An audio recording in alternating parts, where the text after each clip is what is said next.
kalau dibilang sederhana juga enggak ya. Udah sekelas abang tuh udah berani ngeluarin uang hampir 800 juta itu selama berapa lama? Ya mungkin kalau mau di itu aja baru 1 tahun saya udah keluarin begitu, coba bayangkan. Sampai sekarang masih mengeluarkan uang. Ya, saya harus keluarkan uang buat anak-anak. Nah, hal ini diketahui nggak ini? Tadi kan abang bilang 80% lah anggaran abang lah yang bawa ini semua kan, THR, PTRH. Itu apakah dari Anies sendiri tahu nggak ini? Ya itu agak alam ya. Oh alam. Ya zaman Pak Ahok pun saya tetap jalani itu ya tanpa berharap bantuan apapun. Jadi memang saya hanya ada mandat saja untuk menjaga dan memelihara Kalijodo untuk tetap terjaga, ya kan, tetap eksis tanpa ada gangguan dari pihak lain gitu loh. Nah terkait ini satu lagi tuh yang, nah restoran nih yang abang miliki nih baru enggak nih sama Coto Makassar dan Jaman. Udah berapa lama bang kerjaan itu? Itu hampir 2 tahun. 2 tahun. Cuman begini nih, kita sih mengulik secara pribadi nih bang. Abang tuh kunci suksesnya sih? Kunci sukses abang nih dari katanya dulu seperti ini yang rasa sederhana, kan dari keluarga kunci sukses sekarang. Banyak yang bertanya, bukan ada yang salah, ya kan. Tapi saya sedikit mengupas. Ya, orang bertanya ya wajib saya jawab. Ya. Saya jujur dulu bukan siapa-siapa. Bahkan orang mengenal saya pun mungkin tak mau, ya kan. Saya tidak mau dikenal orang, ya kan. Yang pasti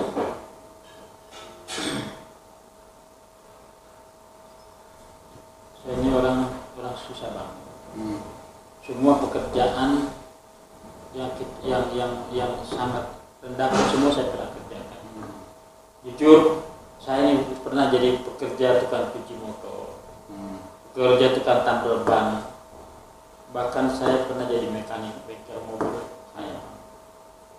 Bahkan dulu waktu pertama kali sebelum kenal dengan properti, saya ikut kerja dengan kontraktor. Bagian ngebersih-bersihin jalan ketika mobil tanah itu jatuh di jalanan, saya bersihkan gitu. Tapi dengan niat bagaimana saya bisa berubah dan tidak ingin berjalan di tempat, saya terus berusaha. Alhamdulillah tahun saya dapat kepercayaan ini. Terus meningkatkan sampai sekarang. Ini satu, saya tetap minta doa dan ridho selalu sama orang tua saya. Pokoknya di situ Ndra. Itu mulai suksesnya kapan? Ngerasa wah, gue makin lama makin begini nih. Sejak 2011 ini. Teman tahun itu yang tadinya RT tidak mau kenal saya, jadi pengen kenal saya. Lurah yang tadinya nggak mau kenal saya jadi lurah kenal saya. Berawal dari mana sih? Wali kota terus sampai terus. Berawal dari mana itu 2011 itu? Misalnya atau punya bisnis apa atau apa? Tidak. Artinya gini, saya memang tempoh hari memang saya orang jalanan, orang lapangan. Ya kadang-kadang hidup dalam lingkungan yang keras. Ya pada saat itu saya hanya punya keberanian, namun saya punya akal pikiran seperti apa saya harus bergerak dan bertindak. Nah, cara saya bergaul itu yang membuat saya punya banyak teman pengusaha, sehingga dapat kepercayaan ini itu, sehingga lambat laun sedikit berkembang. Ada sedikit usaha.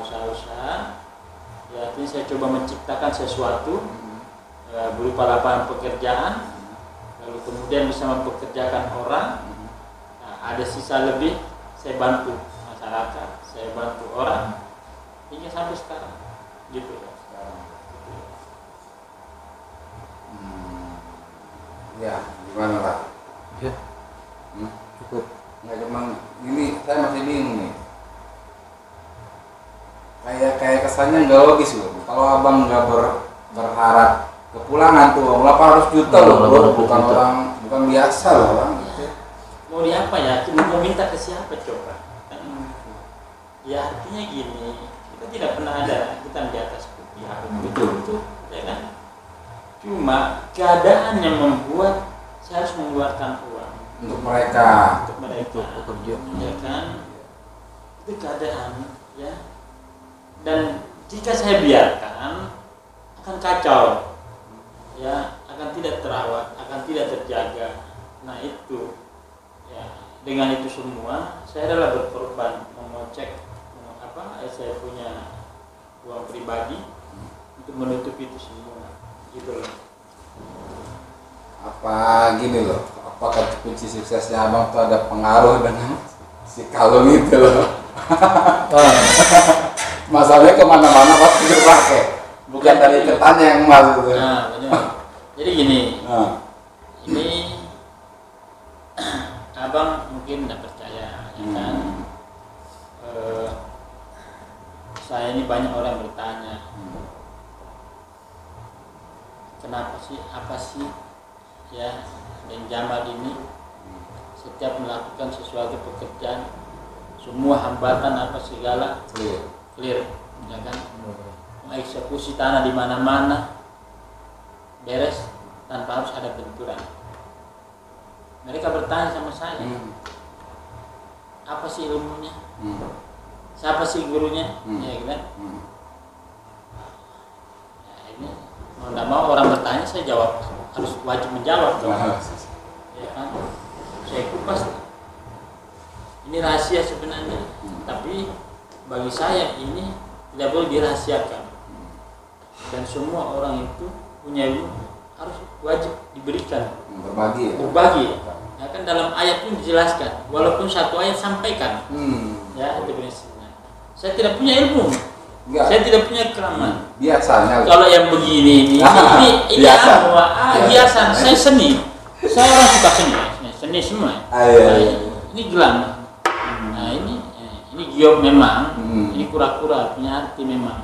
Secara filosofi saya, kura-kura itu kan memang tidak pernah mundur. Ya. Bayangkan dia jalan terus, tidak pernah mundur.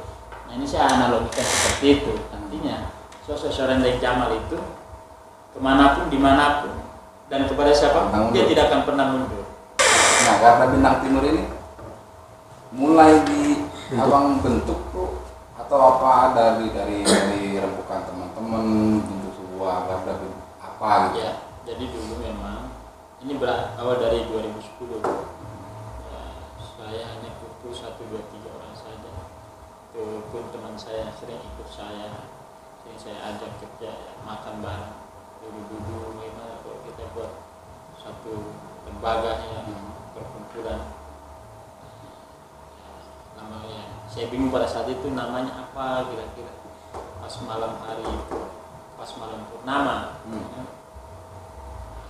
saya itu melihat ada bintang di atas, dan itu pun saya lihat pada saat di dalam mimpi saya. Malam hari saya melihat ada bintang dan saya ini seolah terbang mau menggapai itu bintang. Akhirnya bayinya saya terbangun, ada bintang. Sudah bintang. Saya ambil itu kata bintang pada saat itu. Lalu kemudian saya berpikir nih orang-orang saya itu semua orang Indonesia Timur, ya dari Sulawesi semua. Sudah kita ambil bagian timur, bintang timur. Nah itu terus saya mobil apapun saya motor itu namanya bintang timur, wah saya buat rajin tambah sendiri ya, saya tambahin depannya garda saya buat legalitas secara hukum jadi PT.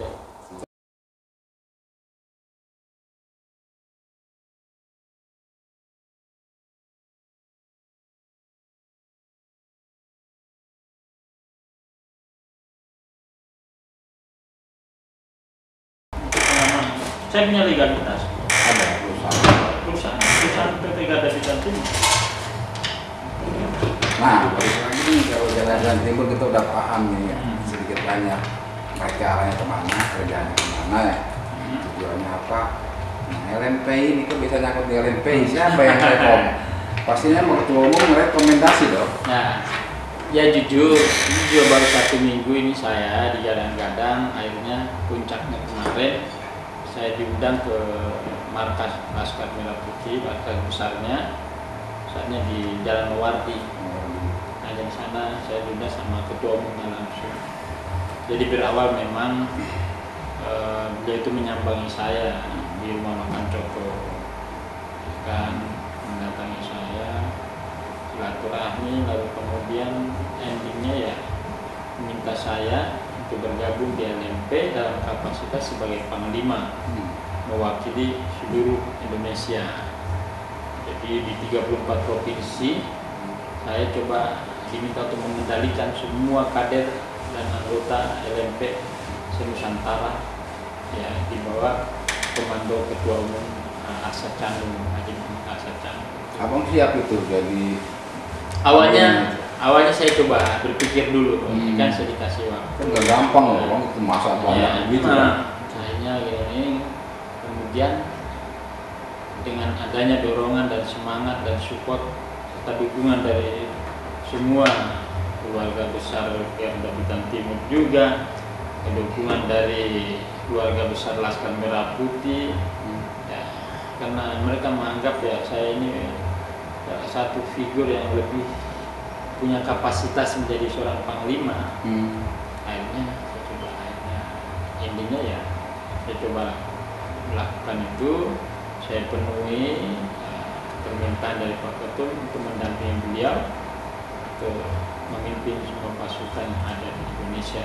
Ya kan jadi panglima nggak gampang, bang. Panglima bisa silat atau bisa apa gitu. Abang bisa apa sebenarnya, kok bisa dipilih jadi panglima gitu? Saya bisa bikin tunduk orang. Oh gitu. Nah ini balik lagi ke situ. Balik lagi ke ilmu. Saya tanpa harus menyentuh orang, saya akan tertunduk. Oh gitu. Dan saya biasa. Apa dari Banten ya? Ya. Dari ibu. Semua intinya dua orang tua. Bagaimana cara kita bersikap, bagaimana cara kita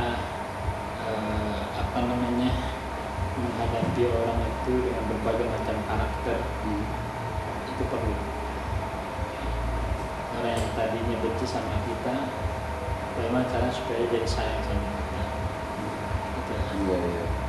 Saya sering berhadapan dengan ratusan orang, saya hanya beberapa orang saja, tapi saya mampu untuk meredam dan membuat mereka berdamai dengan saya. Iya, nggak gampang loh. Gitu. Triknya apa sih itu? Saya pernah dikepung dengan senjata tajam lebih dari 100 orang, tapi kuasa Allah karena dua orang tua mereka melepas senjatanya dan minta maaf sama saya. Dan ya itu menurut saya itu anggap salah satu mukjizat lah. Iya. Ya, karena dua orang tua, bukan ya. karena saya punya ilmu. Nah, Kita sama-sama makan nasi kok, ya kan? atau punya ilmu hipnotis ya nggak? Hipnotis modern tanpa harus apa-apa kan Ya, gitu. dua orang tua dan dua anak-anak yatim yang biasa saya santuni. Oh ada sering. Tiap rutin. Ya. Insya Allah ya saya setiap bulan itu rutin atau dalam waktu-waktu momen tertentu saya selalu lakukan kegiatan sempurna. Nah itulah. Dan termasuk doa anak istri, anak buah saya yang saya hidupi selama ini. Jadi saya kadang sering kasih tahu mereka, saya ini tidak pernah minta apa-apa di kalian. Saya hidupi kalian, saya kasih pekerjaan kalian, saya bantu kalian. Saya tidak pernah berharap apa-apa dari kamu. Saya hanya minta satu. Saya berharap anak istri kamu doain saya. Itulah. Sebab kalau saya minta doa sama kamu ya lama nyampe nih.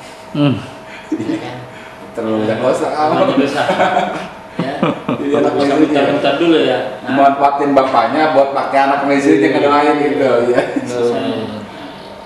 Nyampe memang, tapi kan lama muter-muter terus dulu kan, garis kode dulu kan. Iya. Itu dia. Jadi seperti itu. Ya memang semua orang mampu berada di tingkat sesuatu yang tinggi, ya. Kalau dia benar-benar serius. Tapi menjadi persoalan apakah dia mampu mempertahankan posisi dia itu. Karena tidak semua orang bisa bertahan. Nah, saya akan tetap berusaha berada di posisi saya dan selalu akan berusaha untuk meningkat, ya, walaupun satu langkah, asal tidak berjalan di tempat. Apalagi lagi mundur. apalagi mundur. Nah kalau dihitung-hitung belum ada di 40 tahun ya berarti ya. Genap saya 40 tahun 40 Tahun ini ya. tahun ini. Oh itu. Pas bulan Juli kemarin.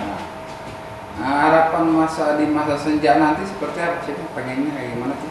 Saya tidak perlu menunggu masa senja lantas saya berpikir. Iya. Saat ini pun saya sudah berpikir, saya membayangkan Iya, mau masa ngapain? senja saya itu seperti apa. Iya, mau ngapain? Saya sudah memikirkan saya akan tinggal di satu kampung yang sejuk, nyaman, nah punya kebun, punya sawah dan lain sebagainya, Cucu, ya. punya cucu, ya anak, ya kan, tidak perlu bekerja lagi untuk menghasilkan sesuatu, ya kan, Tinggal menikmati. menikmati saja, itu impian saya.